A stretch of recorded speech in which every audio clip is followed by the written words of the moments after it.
Liberando su potencial. Hablando de potencial humano, ¿alguna vez se han preguntado a qué se debe la gran disparidad de resultados y desempeño entre una persona y otra? Una persona que percibe $250,000 anuales no es 10 veces más astuta ni mejor que una persona que percibe $25,000 anuales. ¿Por qué la diferencia de 10 veces sus ingresos? Y si tomamos a una persona que percibe $2,5 millones al año, ¿será esa persona 100 veces mejor, más astuta que la persona que gana $250,000? Imposible. En un estudio reciente de coeficiente intelectual probaron a 1,000 personas de una cierta población y llegaron a la conclusión de que la mejor persona entre los 1,000 solo era 2,5 veces más astuta que la persona de menor coeficiente intelectual. Solo 2,5 veces la disparidad, y tal vez eso sea con toda la población. ¿A qué supone que se debe la diferencia? Al hablar de potencial humano, llegamos a una fórmula que deduje hace algunos años. Tal vez eso lo explique un poco. La fórmula comienza con lo que llamamos AI, o sea, atributos innatos, las cualidades, la inteligencia, la habilidad, el temperamento, cosas con las que se nace que no pueden cambiarse mucho. Además de los atributos adquiridos.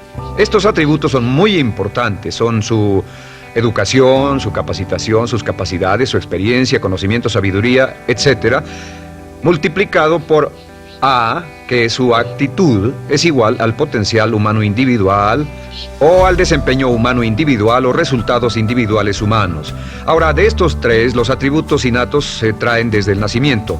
Los adquiridos pueden cambiarse, pero se necesita cierto tiempo para ello, aunque a veces cambiamos muy rápidamente. Cierta información valiosa puede cambiar dramáticamente su eficacia, pero las actitudes pueden aumentarse o disminuirse dramáticamente en segundos. Cada vez que mejoramos nuestra actitud, multiplicamos todas nuestras capacidades. Una actitud ha sido llamada acertadamente el lenguaje más importante del ser humano, la palabra más importante del idioma en el humano. Todo lo que hacemos en la vida, según un estudio en Harvard entre estudiantes ejecutivos, será en un 85% de actitudes. Un 85% de su éxito estará determinado por su actitud. Eso significa que está determinado por cuán positivo o cuánta actitud mental positiva se tenga. Las personas con actitudes mentales positivas tienden a avanzar más rápidamente, se mueven hacia la cima en organizaciones valiosas, ganan más dinero, sacan más satisfacción de la vida. Una actitud mental positiva no significa que baile por las calles y arroje flores. Solo significa que tome una actitud constructiva en general o se aproxime hacia su trabajo, su vida, sus problemas, relaciones, etc. Según el informe Cox de las empresas americanas, según la revista Success, un 85% o más de todo lo que se logra se debe a la actitud. Y la pregunta es, ¿de dónde vienen las actitudes? Las actitudes vienen de las expectativas. Muy simple, ya hablamos de eso. Y una forma muy poderosa de mejorar su actitud instantáneamente es decir, aunque no lo crea, pienso que algo maravilloso va a ocurrirme hoy. Como dijimos antes, nuestras expectativas sobre los desenlaces determinan nuestra actitud. Si espera que las cosas salgan bien, tendrá una actitud positiva. Si espera que salgan mal, tendrá una actitud negativa. Y lo maravilloso es que podemos fabricar nuestras expectativas. Podemos esperar lo que deseamos. Podemos esperar cosas buenas, cosas malas, y no nos decepcionaremos. ¿De dónde surgen nuestras expectativas? Nuestras expectativas surgen de nuestras creencias y de nuestros valores. Son el centro de los factores motivacionales de nuestra personalidad, nuestras creencias, y esto nos conduce a un entendimiento del potencial humano. Significa básicamente que nuestra actitud es una expresión externa de lo que está ocurriendo internamente, y esto es consistente con las leyes mentales. Con respecto a las creencias, cada uno de nosotros tiene muchas creencias en el fondo que los psicólogos llaman los conceptos propios. El concepto propio, o su descubrimiento, es considerado por muchos como el logro único y más importante para comprender el desempeño humano en el siglo XX. Yo estoy de acuerdo. El concepto propio es como, si queremos usar una analogía militar, el centro de mando. O si queremos usar una analogía técnica, es el programa central de su computadora básica. Es un grupo de creencias, valores, actitudes, sentimientos, ideas, etcétera, almacenadas en el fondo de nosotros y son el resultado de casi todas las experiencias que hemos tenido en la vida. Y algunos investigadores dicen que el concepto propio comienza a formarse aún antes del nacimiento, pero el concepto propio, una vez colocado, Precede, predice y determina sus niveles de eficacia y desempeño en todas las áreas de nuestra vida. El concepto propio se convierte en el centro de mando o el programa maestro. El concepto propio de este grupo de creencias determina lo que dirá, lo que hará, cómo actuará, cómo se siente y reacciona, etc. ¿Qué significa esto? Significa que todas las mejoras en su vida externa, todos los cambios en su realidad comienzan con un cambio en su concepto propio. Les voy a explicar lo que significa. Esta es una gráfica muy simple. Hablamos de potencial humano y decimos que la persona promedio usa un 10% o menos de su potencial. Según investigaciones, tal vez es mucho menos. El Instituto Stanford Brain en Santa Clara, California, estima que tal vez se aproxime a un 2%. Seremos generosos y diremos que la persona promedio usa un 10%. Significa que en los mejores casos, la mayoría, como usted o yo, no usamos un 90% de nuestro potencial. Uno de los mejores filósofos, Oliver Wendell Holmes, dice que la tragedia de la persona promedio es que llegan a la tumba con su música aún por dentro. Aún están funcionando con mucho menos de su potencial total. Y esto es el potencial humano. Sabemos que existe una relación directa entre el potencial humano y el concepto propio. Pero como nuestros conceptos propios o nuestras estimaciones de nosotros mismos generalmente son mucho menores de lo que debieran ser, nuestro nivel de desempeño y eficacia también es menor. Sabemos que nuestro concepto propio es altamente subjetivo.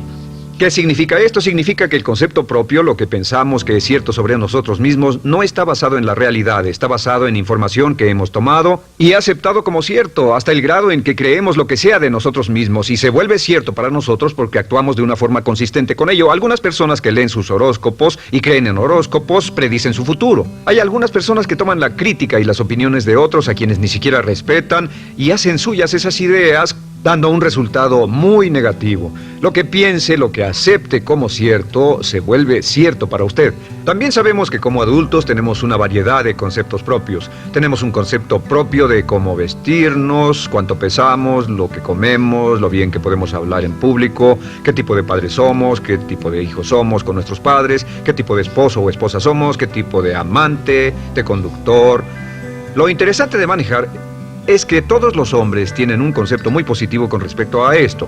Las mujeres no entienden esto, pero los hombres nacen con un genio inherente para manejar. Todos los hombres son choferes excelentes. Si no lo creen, todo lo que tienen que hacer las mujeres que están viendo esto es pensar en la última vez que trataron de corregir la forma de conducir de un hombre y recordarán que no obtuvieron buenas respuestas. ¿Cómo respondemos ante alguien que desafía nuestro concepto propio, sugiriendo que no somos las personas que pensamos ser?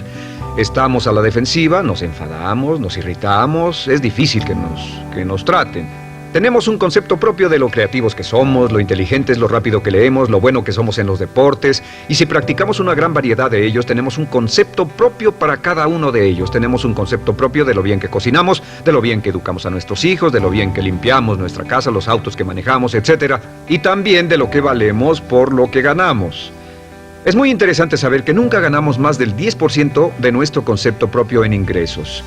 Nuestro concepto propio determina nuestro nivel de ingresos. Este nivel de concepto propio se llama zona de confort.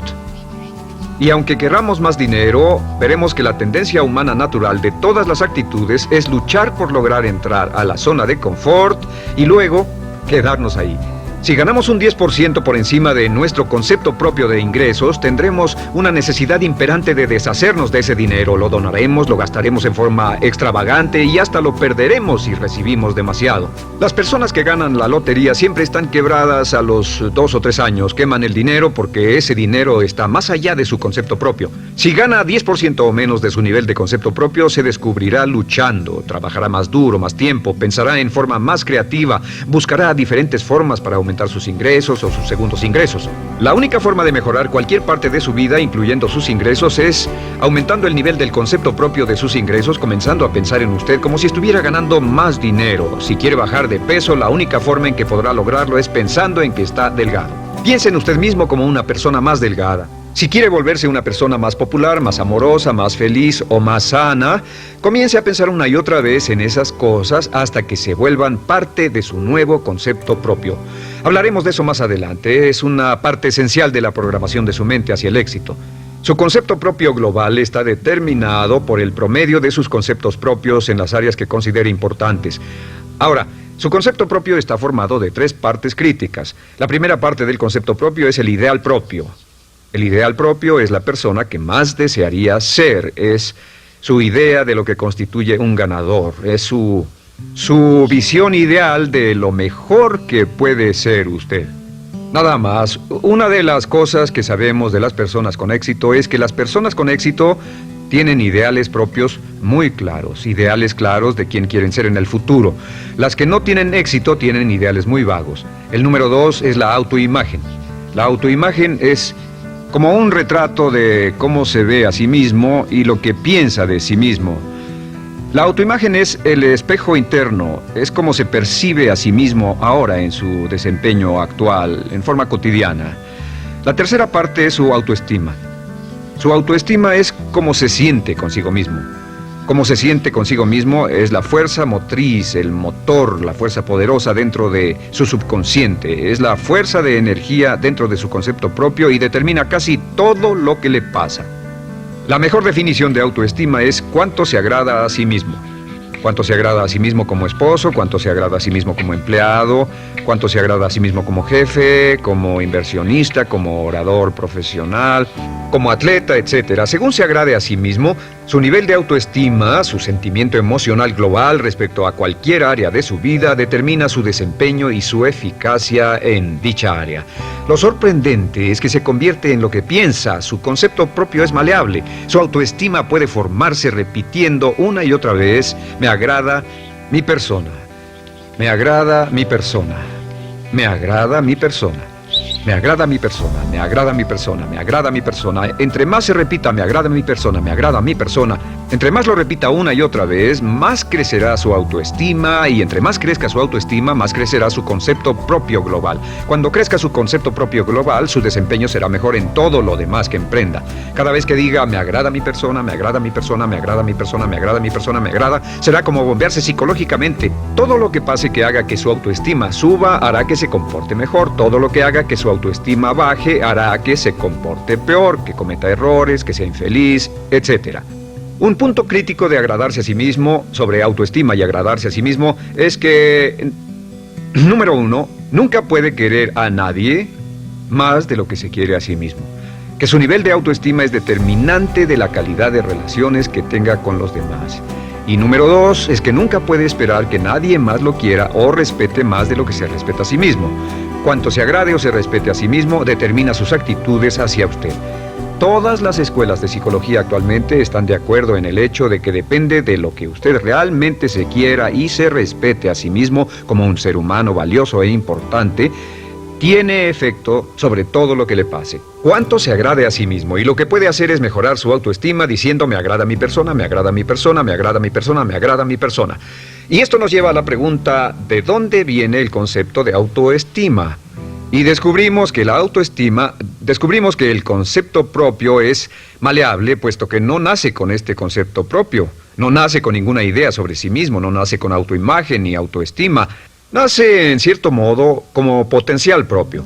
Es la mejor forma de plantearlo. La persona promedio llega al mundo como potencial puro. Y no tiene el concepto propio de que todo lo que es ahora, todo sentimiento que tiene, toda actitud o valor, tuvo que aprenderlo en el transcurso de su vida. También sabemos que el niño llega al mundo con una necesidad imperante de amor y contacto. Y como una gran cantidad de investigaciones lo indican, necesitamos mucho amor y contacto durante toda nuestra vida, pero en especial durante nuestros años de formación, porque de niños aprendemos quiénes somos, cuánto valemos, si somos importantes, inteligentes, amorosos, chistosos. Todo esto lo aprendemos por la forma en que nuestros padres nos tratan. Si nuestros padres, nuestros parientes, tíos o tías, en especial nuestros padres, nos tratan como si fuéramos realmente importantes, crecemos pensando que somos realmente importantes, pero si nuestros padres no lo hacen, pasa algo más. Sabemos que los primeros años de vida son los más importantes para el desarrollo del concepto propio, que un niño comienza a partir de cero. El niño nace sin saber quién es él o ella. Son sumamente valiosos el primero, segundo, tercero, cuarto y quinto años de vida. Algunos psicólogos pensaban que eran los 5 primeros años, pero ahora dicen que son los 3 primeros años. En sus 3 primeros años de vida el niño aprende quién es, y dicen que si se les da suficiente cantidad y buena calidad de amor en los 3 a 5 primeros años, los prepara usted de por vida. Los coloca en una base sólida de autoestima y confianza en sí mismos, valor e importancia realmente. Existe una relación directa entre la calidad y la cantidad de amor y el desarrollo de una personalidad sana. Entre más amor, amor incondicional, reciba un niño en sus años formativos, más fuerte será la base de su personalidad. El reverso de la educación es que casi todos los problemas de psicosis, neurosis, perturbaciones de la personalidad y problemas de comportamiento surgen de los problemas que se tengan con el concepto propio. Ahora observemos a los adultos. Aquí está nuestra personalidad adulta. Si nos observamos, podemos llegar a reparar nuestras bases, por así decirlo, repitiéndonos una y otra vez: me agrada mi persona, me agrada mi persona, me agrada mi persona, y llevamos ese concreto reparador hacia la base de nuestra personalidad. Los niños necesitan el amor como las rosas necesitan la lluvia. Los niños que carecen de amor a menudo mueren por escasez de amor. Es una enfermedad llamada marisma. Ahora, ¿qué más sabemos sobre los niños? Sabemos que los niños llegan al mundo con dos atributos notables. El primero es que no sienten temor. Los niños nacen sin temores. No temen a nada excepto a caerse y a los ruidos fuertes. Y esto se expresa en sus actitudes: yo puedo. Los niños llegan al mundo pensando que pueden hacer cualquier cosa, y quien haya criado a un niño hasta la edad de 3, 4 o 5 años sabe que debe pasar esos primeros años evitando que se maten, porque son como pilotos japoneses, porque no le tienen miedo a nada. Su segundo atributo es que llegan al mundo totalmente espontáneos. Dicen lo que quieren, hacen lo que quieren, son totalmente desinhibidos. Totalmente. Ellos no temen hacer nada de lo que desean, y esto se expresa en su actitud: no quiero. No tengo que hacerlo. Si ha tratado de controlar a un niño, lo habrá visto. Lo primero que dicen cuando comienza a darle órdenes, lo primero que aprenden es: no tengo que hacerlo. Claro, a veces cambiamos sus mentes de una u otra forma, pero estos son los dos atributos con los que los niños llegan al mundo. Llegan al mundo sin temores y desinhibidos. ¿Qué significa esto? Significa que nuestro derecho innato natural es no ser temerosos y ser desinhibidos. Y solo cuando podemos crear la misma situación en nuestra vida adulta, cuando no tememos y somos desinhibidos, nos sentimos a gusto con nosotros mismos. Las mejores organizaciones, las mejores compañías son las que crean un ambiente donde nos sentimos sin temores y sin reservas para ser nosotros mismos y para hacer lo mejor de nosotros. Al crecer descubrimos que los niños aprenden de dos maneras. La primera es por imitación. Imitan a uno o a ambos padres, en especial al padre dominante. Algunas veces el padre dominante cambiará cuando crezca el niño, y a veces los niños imitan al padre, a veces a la madre, pero aprenden por imitación. Muchas características y hábitos que tenemos como adultos los aprendimos de nuestros padres. ¿Alguna vez ha tenido la oportunidad, ha tenido la ocasión de gritarle o reñirle a uno de sus hijos? Verá que le dice las mismas cosas que le dijo su padre a usted cuando era niño. Así que imitamos. A veces imitamos su caminar, a veces su forma de hablar, a veces imitamos sus valores, sus creencias, etc. Aunque esos valores y esas creencias no tengan ningún valor. ¿Por qué? Porque nuestros padres eran así cuando nosotros éramos niños. La segunda forma en que aprendemos es pasando de la incomodidad, lo que no se siente bien, hacia la comodidad. Freud llamó a esto el principio del placer. O sea que nos movemos hacia aquello que nos hace sentir cómodos, lo que nos da placer, lo que nos hace sentir bien con nosotros. Nos movemos de la incomodidad hacia la comodidad. Así es como aprendemos a no mojar el pañal, por ejemplo. Sabemos que no es agradable caminar con popó o pipí en nuestros pañales. Vemos lo que hacen nuestros padres, vemos lo que nuestros parientes hacen y decimos: estas personas no hacen lo que yo. Así aprendemos a caminar y lo demás. Así que de la incomodidad hacia la comodidad. Durante toda nuestra vida, por cierto, así es como aprendemos. Imitamos leyendo lo que otras personas hacen, estudiando libros y en el trabajo, imitamos cuando vamos a la escuela y hacemos lo que nos da resultados positivos, lo que nos da refuerzos positivos, y hacemos cada vez menos las cosas que nos causan incomodidad o dolor. Ahora, muy temprano en la vida, como equivocación o como resultado de una equivocación que los padres cometen en la crianza, los niños comienzan a aprender hábitos y patrones negativos. Los patrones y hábitos negativos tienen sus raíces principalmente en la crítica destructiva. La crítica destructiva comienza muy temprano en la vida, a veces en los primeros meses. Y la crítica destructiva la usan los padres para dirigir y controlar a sus hijos. Desafortunadamente, tiene un efecto muy peligroso y dañino sobre nosotros, ya que la crítica destructiva tiende a minar la integridad de la personalidad del niño. Muchos de nosotros, incluyéndome a mí y a muchos de ustedes, nos hemos visto minados y heridos por la crítica destructiva más que todas las guerras en la historia. Ahora, como resultado de la crítica destructiva, comenzamos a desarrollar hábitos y patrones negativos. Los patrones de hábitos negativos son respuestas condicionadas hacia los estímulos. Los patrones de hábitos negativos se desarrollan en los inicios de la vida.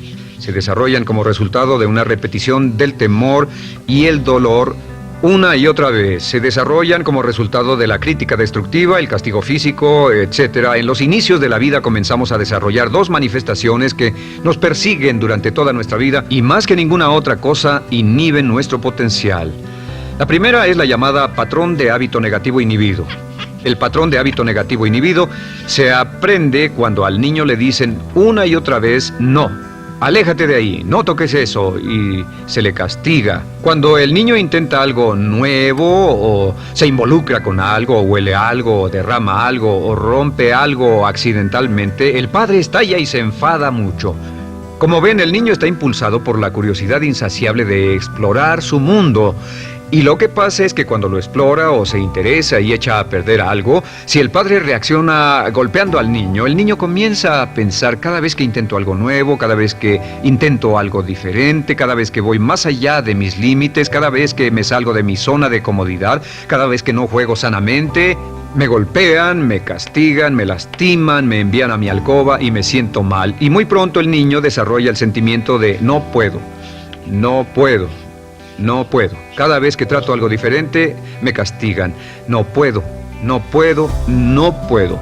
Es como la respuesta de Pavlov. Pavlov sonaba la campana y le daba de comer a un perro, y el perro salivaba y Pavlov alimentaba al perro. Mientras sonaba la campana, el perro salivaba y siguió haciendo eso, y después Pavlov solo sonaba la campana y el perro salivaba. Lo que pasa en la vida adulta es que esto crea lo que llamamos temor al fracaso. El temor al fracaso es una respuesta condicionada a un proceso de crítica destructiva que ocurre en los primeros 5 o 6 años de la vida. El temor al fracaso automáticamente nos activa, nos sentimos ansiosos, tensos, intranquilos, sentimos presiones y estrés en nuestro plexo solar, sentimos ganas de retirarnos del evento, y el temor al fracaso es la razón principal por los fracasos en la vida adulta. Es la razón principal por la que evitamos cumplir plenamente nuestro potencial. De hecho, todos los patrones de hábitos negativos se experimentan en el cuerpo físico. Puedes saber cuál es un patrón de hábito negativo porque se siente en el cuerpo físico, precisamente. El patrón de hábito negativo inhibido, el temor al fracaso, el no puedo, ocurre primero que todo en el plexo solar. ¿Ha tenido la ocasión donde debe hablar frente a un grupo, debe ir a una revisión de su desempeño o debe hacer una llamada determinante? Primero su plexo solar se aprieta. Si el temor continúa, su respiración se acelera. Su corazón comienza a latir apresuradamente, su frecuencia respiratoria aumenta y le duele la cabeza como migraña en la parte frontal, su garganta se le cierra y no puede hablar y se le seca la boca por completo. Y como se pone tan tenso y asustado, va corriendo al baño. Estas son todas las manifestaciones. No hay peligro físico, pero sí peligro psicológico, una respuesta condicionada. Cuando sentimos estas cosas, la tendencia es retirarse de la situación que las ocasiona y es la razón por la que no logramos mucho si retrocedemos. Es muy importante. El segundo patrón de hábitos negativos es el compulsivo. El patrón de hábito negativo compulsivo se aprende cuando a los niños se les dice una y otra vez, más vale que lo hagas. Si no lo haces, tendrás problemas o me las pagarás. A los niños se les convierte en recipientes del amor condicionado. Los padres no intentan hacer esto, pero lo que hacen es sugerirle al niño, no te amo, por lo tanto no estás a salvo, a menos y hasta que hagas lo que yo quiero. El niño crece sintiendo, tengo que hacer lo que quiera mi mamá. Debo complacerla, debo complacer a papá, debo complacer a los demás, debo complacer a mis parientes y a veces debo complacer a mis semejantes, debo complacer a mis maestros, debo complacer a todo el mundo y crecen con esto, debo. No puedo hacer lo que quiero hacer, debo hacer lo que complace a las demás personas. Este patrón de hábito negativo muy temprano en la vida se traduce en el temor al rechazo. El temor al rechazo lo experimentan los hombres como adultos como un comportamiento tipo A. Hablaremos del comportamiento tipo A posteriormente. El comportamiento tipo A es una necesidad compulsiva o excesivamente compulsiva de complacer de algún modo a alguien sin normas de comportamiento, prácticamente sin pensarlo. El temor al rechazo nos impulsa, nos hace muy sensibles a las necesidades de los demás. Hacemos cosas que otras personas quieren, no hacemos lo que nosotros queremos. Siempre estamos tratando de complacer a los demás. Tenemos preocupaciones o nos importan las opiniones, sentimientos y actitudes de otros hasta el punto donde ocultamos nuestras necesidades. El temor al rechazo se siente en la columna del cuerpo. Se divide el cuerpo a la mitad y se siente hacia abajo en la mitad posterior del cuerpo. El primer lugar donde comienza a sentirse el temor al rechazo es generalmente en los hombros y el cuello. Nos sentimos entumidos, duros, tensos. Cuando tenemos mucho que hacer sentiremos un estrés tremendo en la columna. Los músculos se estiran en la parte posterior.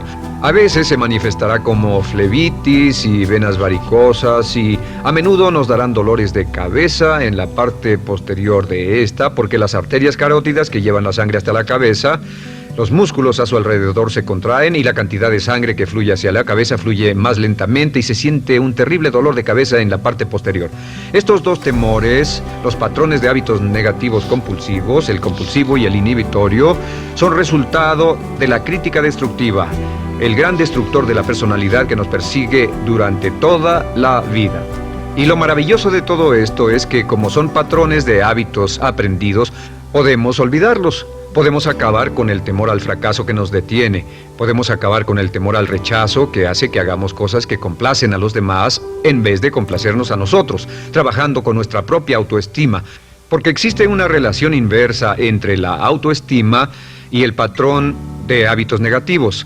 Porque entre más se agrade a sí mismo, menos teme al fracaso. Entre más se agrade a sí mismo, menos teme al rechazo. Entre más se agrade a sí mismo, menos temerá a cualquier cosa. Y si sigue repitiendo, me agrada mi persona, me agrada mi persona, me agrada mi persona una y otra vez, si sigue diciendo esto, con el tiempo su autoestima sube más y más y más y más y sus temores desde luego bajan. Cuando su autoestima sube, sus temores van en dirección opuesta. Ahora, ¿cómo enfrentar la crítica destructiva si debe criticar a otras personas? Pues eso es muy simple. Muchos padres nos han preguntado eso. ¿Cómo se controla a los niños? Una de las claves para controlar a los niños es dirigirlos para que hagan algo constructivo en lugar de hacer algo destructivo. Otra cosa que debe recordarse es que lo que quiere hacer es que quiere dar una crítica informativa, crítica constructiva, lo que significa que se les dice a los niños lo que pueden hacer o a los adultos lo que pueden hacer mejor. Todo el propósito de dar retroalimentación de cualquier tipo es mejorar el desempeño. Si es padre o si es jefe o si es una persona en una relación, si una persona está haciendo algo malo o inadecuado, todo el propósito de darles cualquier tipo de retroalimentación es para que puedan hacerlo mejor. Sin embargo, existe una relación directa entre la autoestima y la crítica destructiva. Cada vez que se critica a una persona, su autoestima baja. Y cada vez que su autoestima baja, su habilidad para desempeñarse baja. Si critica a una persona en forma destructiva demasiado tiempo, llegará a un punto donde no intentarán nada. Se convierte en lo que llamamos hipersensible. Un adulto hipersensible es aquel que no puede aceptar críticas de nadie. Un adulto hipersensible es una persona que está muy tensa, ansiosa, si siquiera sugiere que no está haciendo lo correcto. Si trata con un adulto hipersensible, la clave es sentarlo y recordar 4 cosas. Número 1, comenzar con alabanzas. Número 2, proteja la autoestima de la persona a toda costa. Número 3, discuta el desempeño y no a la persona. Hable del comportamiento más que de la persona. Y número 4 es enfocarse hacia el futuro en vez de en el pasado. Enfóquese hacia lo que va a hacerse en forma diferente en el futuro en vez de lo que pasó en el pasado. ¿Por qué? Una razón muy simple, porque una persona no puede controlar el pasado. Al no poder controlar el pasado, cualquier crítica de lo que han hecho en el pasado les da un estrés tremendo y frustración. Así que en resumen, la clave del éxito en la vida es una actitud mental positiva. Una actitud mental positiva se basa en expectativas de éxito, de una serie de expectativas positivas. Esa serie de expectativas positivas se basa en sus creencias y en su concepto de sí mismo. El centro de su concepto propio que determina su eficacia en la vida es su autoestima, y su autoestima se mide por cuanto se valore a sí mismo. Las dos cosas que nos frenan más que nada son el temor al fracaso y el temor al rechazo. Y uno de nuestros secretos centrales de éxito es este: Conviértase en un organismo generador de autoestima perpetua. Haga continuamente cosas para usted mismo, hacia sí mismo en su vida, que hagan que se agrade a sí mismo, que se ame, que se acepte, que se respete, que hagan que se sienta fantástico con usted mismo. Si es un jefe o un padre, no olvide que la clave para el máximo desempeño en su hogar y en su trabajo es hacer que las personas se sientan maravillosamente consigo mismas. Entre mejor se sienta consigo mismo y más se agrade, más probable será que logre que las personas a su alrededor lo quieran, lo acepten, lo respeten, se respeten.